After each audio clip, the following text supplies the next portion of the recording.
In machine learning, we're often dealing with data that's highly dimensional.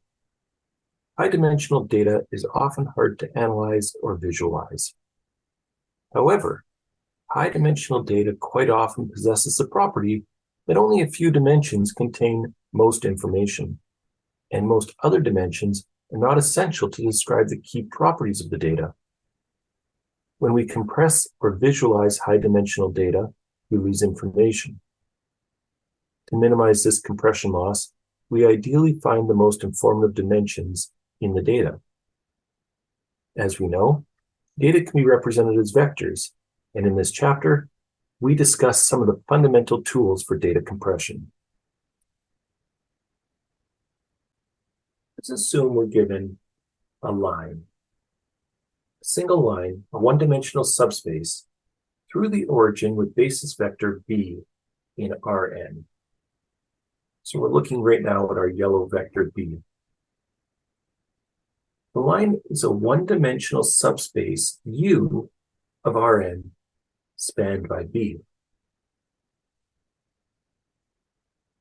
If we take a vector x and project x onto U, we seek a vector pi u of x in U that is closest to x. Using some geometric arguments, we characterize some properties with the projection pi u of x. The projection pi u of x is closest to x, where closest implies the distance between x and b is minimal.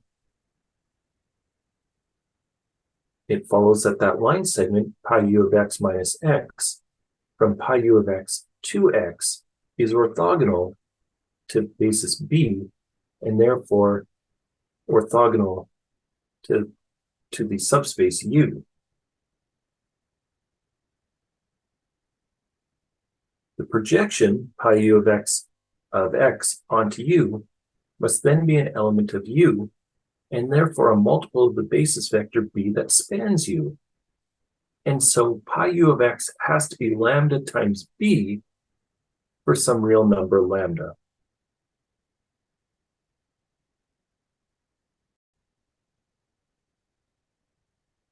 Consider the figure on the right. Begin with a vector u and a vector d.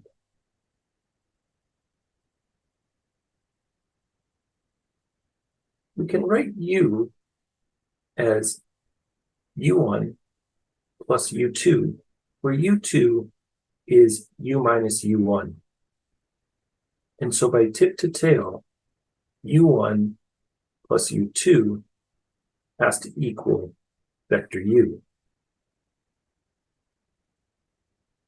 Now u1, which is the line segment qp1, has the following properties. u1 is parallel to vector d. In fact, it sits right on the d line. u2, which we said is u minus u1, is perpendicular to d. And we can see that easily from the diagram. And using the tip-to-tail vector addition method, u has to be equal to u1 plus u2.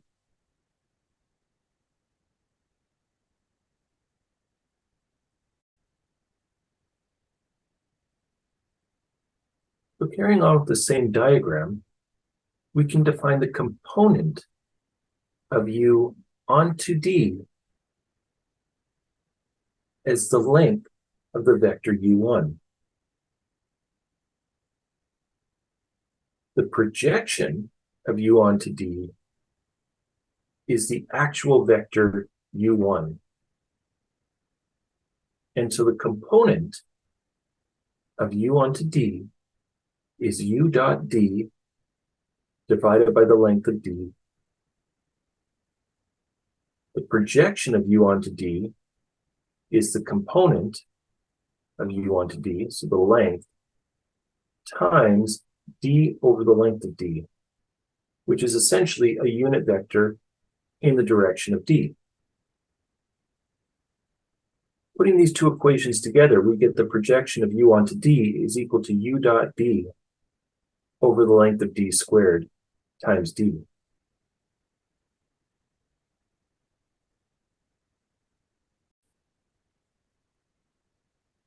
The other piece to this diagram is the perpendicular piece to vector d, what we called u2 in a previous slide, which is u minus u1. The orthogonal complement of u onto d is defined to be u minus the projection of u onto d, or u1. So we have the component of u onto d, that's the dot product of u and d divided by the length of d. We have the projection of u onto d, which is the dot product of u and d divided by d squared times d. The orthogonal complement of u onto d is u minus the projection of u onto b.